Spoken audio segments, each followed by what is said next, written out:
లక్షలాది మందికి మన తెలుగు మ్యాట్రిమోనీ ద్వారా వివాహాలు జరిగాయి. తెలుగు వారి number 1 choice Telugu matrimony. AP cabinet సమావేశం ముగిసింది. మంత్రివర్గ సమావేశంలో తీసుకున్న నిర్ణయాలను వెల్లడిస్తున్నారు మంత్రులు. ఇప్పుడు లైవ్ చూద్దాం.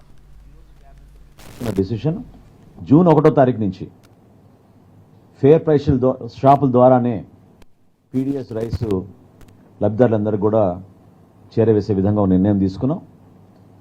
దీంతో పాటు 65 సంవత్సరాల కన్నా ఎక్కువగా ఉన్న వయసులో ఉన్న వృద్ధులకు, అదేవిధంగా దివ్యాంగులకు డోర్ డెలివరీ జరిగేటట్టు ఈరోజు ఒక నిర్ణయం తీసుకున్నాం. ఈ ఫేర్ ప్రైస్ షాప్స్లో కూడా మేము కొత్త యాప్ డిజైన్ చేసాం. రేషన్ చాలా పక్కాగా మేము మానిటర్ చేసుకునే విధంగా నెక్స్ట్ ఫేజ్లో మేము ప్రతి షాప్లో కూడా సీసీ కెమెరాలు కూడా ఏర్పాటు చేసి వాళ్ళ సర్వీసెస్ని మేము పెంచే విధంగా కేంద్ర ప్రభుత్వంతో చర్చించిన తర్వాత ప్రాథమిక అనుమతులు వచ్చినాయి మాకు. ఈ ఫేర్ ప్రైస్ షాప్స్ని చిన్న చిన్న కిరాణా షాపులుగా వాళ్ళు కూడా వ్యాపారం చేసుకునే విధంగా గిరిజన ప్రోడక్ట్స్ కానివ్వండి, కేంద్ర ప్రభుత్వం అందించే ఈ భారత్ ప్రోడక్ట్స్ని ఈ షాపుల ద్వారా మేము వినియోగదారులకి తక్కువ రేటుకు తీసుకొచ్చే విధంగా ఒక నిర్ణయం తీసుకున్నాం. అదేవిధంగా ఈ 9,260 వ్యాన్లు ఎవరి పేరు మీద అయితే ఉన్నాయో బెనిఫిషరీస్ వాళ్ళందరికీ కూడా ఈ యాసెట్ని అంటే ఈ వ్యాన్ని ఉచితంగానే వాళ్ళకి ట్రాన్స్ఫర్ చేసే విధంగా ఒక నిర్ణయం తీసుకున్నాం. ఎందుకంటే వాళ్ళ లైవ్లీహుడ్ కూడా ఎఫెక్ట్ కాకూడదు. వాళ్ళు ఈ వ్యాన్స్ని ఉపయోగించుకుని వాళ్ళు కూడా గూడ్స్ డెలివరీయో లేకపోతే ఇంకో దానికో ఈ వ్యాన్ని ఉపయోగించుకునే విధంగా ఆ బెనిఫిషరీస్కే ఈ 5 కార్పొరేషన్లు SC corporation, ST corporation, BC corporation, EBC corporation, అదేవిధంగా minority Muslim and Christian finance కార్పొరేషన్కి ఈ యాసెట్స్ మేము ట్రాన్స్ఫర్ ఆటోమేటిక్గా జరిగిపోయినప్పుడు వాళ్ళ దగ్గర నుంచి ఆ బెనిఫిషరీస్కి ఎవరైతే 10% కట్టారో ఇనీషియల్గా వాళ్ళందరికీ కూడా ఈ వ్యాన్లు మళ్ళీ తిరిగి ఇచ్చేటట్టు ఉచితంగా రాష్ట్ర ప్రభుత్వం నుంచి ఆ నిర్ణయం తీసుకుని ఇంతటితో ఈ పీడిఎస్ రైస్ ఉక్కుపాదంతో కూటమి ప్రభుత్వం తీసుకున్న నిర్ణయాలు మనం ముందు తీసుకెళ్తున్న తరుణంలో ఈ పర్టికులర్ నిర్ణయం ఖచ్చితంగా దానికి దోహదపడుతుందని మేము భావిస్తున్నాం. కొంతవరకు మేము దీని ద్వారా ఈ రైస్ డైవర్షన్ ఖచ్చితంగా ఆగుతనే ఒక నమ్మకంతో ఈ కార్యక్రమాన్ని ఈరోజు తీసుకొచ్చాం. దీంతో పాటు దీపం 2 పథకం గురించి ఇంకొక నిర్ణయం తీసుకున్నాం ఈరోజు రాష్ట్ర కేబినెట్లో. గౌరవ ముఖ్యమంత్రి గారు ఆల్రెడీ దీని గురించి చాలా లోతుగా చర్చించారు. ఈరోజు కేబినెట్లో కూడా మంత్రులందరి అభిప్రాయం తీసుకున్న తర్వాత ఒక నిర్ణయానికి వచ్చింది ఏంటంటే ఈ 2వ ఫేజ్లో దీపం ఆల్రెడీ మేము 70 లక్షలు మంది బుకింగ్ చేసుకున్నారు. మొదటి దశలో 99,70,000 మంది దీపం 2 పథకం కింద ఉచిత గ్యాస్ పథకం లబ్ధి పొందారు. ఫేజ్ 2లో ఎప్పుడైతే ఏప్రిల్ నుంచి జూలై వరకు ఉందో ఫేజ్ 2లో ఆల్రెడీ ఇప్పటికే 70 లక్షల మంది బుకింగ్స్ చేసుకున్నారు. సో ఫేజ్ 2 అయిపోయిన తర్వాత ఫేజ్ 3లో వారికి ముందుగానే డబ్బులు వాళ్ళ ఖాతాలోకి వేసేటట్టు డైరెక్ట్గా ఈరోజు కేబినెట్ నిర్ణయం తీసుకుంది. ఈ లాజిస్టిక్ ఇష్యూస్ లేకపోతే ఈ ట్రాన్సాక్షన్లో వస్తున్న కొన్ని ఇష్యూస్ వలన చాలామంది ఆందోళన చెందుతూ మా అకౌంట్లో ఇంకా డబ్బులు పడలేదనే విషయం చాలా సందర్భాల్లో ప్రస్తావిస్తూ ఉన్నారు.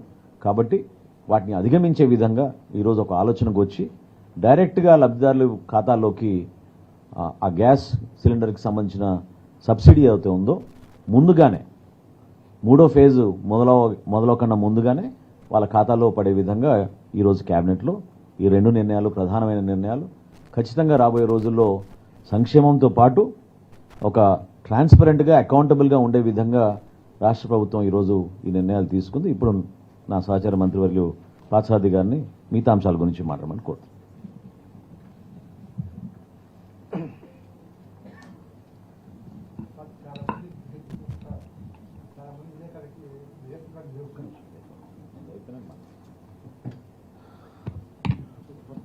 అందరికీ నమస్కారం.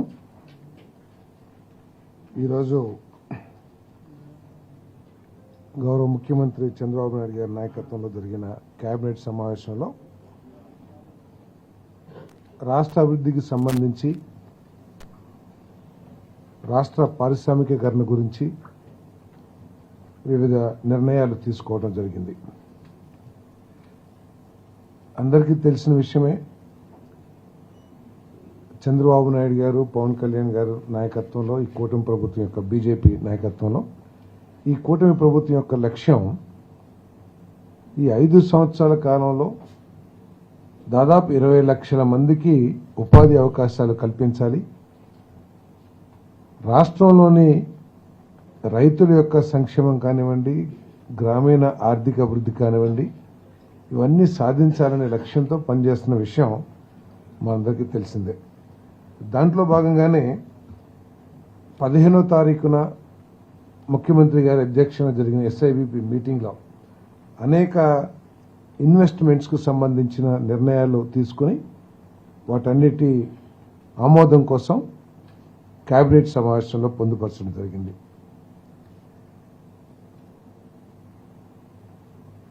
దాదాపు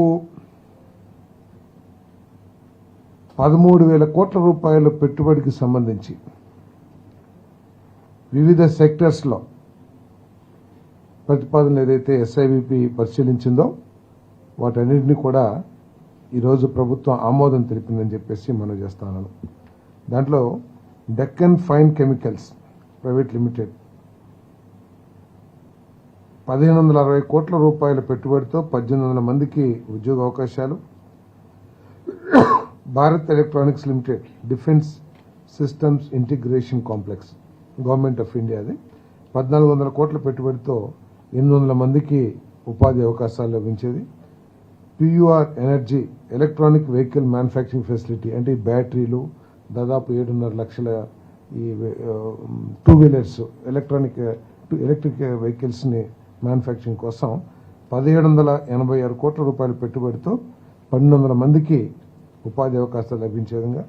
అదేవిధంగా బ్లూజెట్ హెల్త్ కేర్ లిమిటెడ్ 2300 కోట్ల రూపాయల పెట్టుబడితో 1750 మందికి ఉపాధి అవకాశాలు. Jupiter renewable private limited solar cells modules తయారు చేయడానికి 2700 కోట్ల పెట్టుబడి 2216 మందికి ఉపాధి అవకాశాలు. దీంతోపాటు Mohan Spintex India limited ATC tyres అని 2 యూనిట్స్ ఉన్నాయి. ఇవి గత ప్రభుత్వం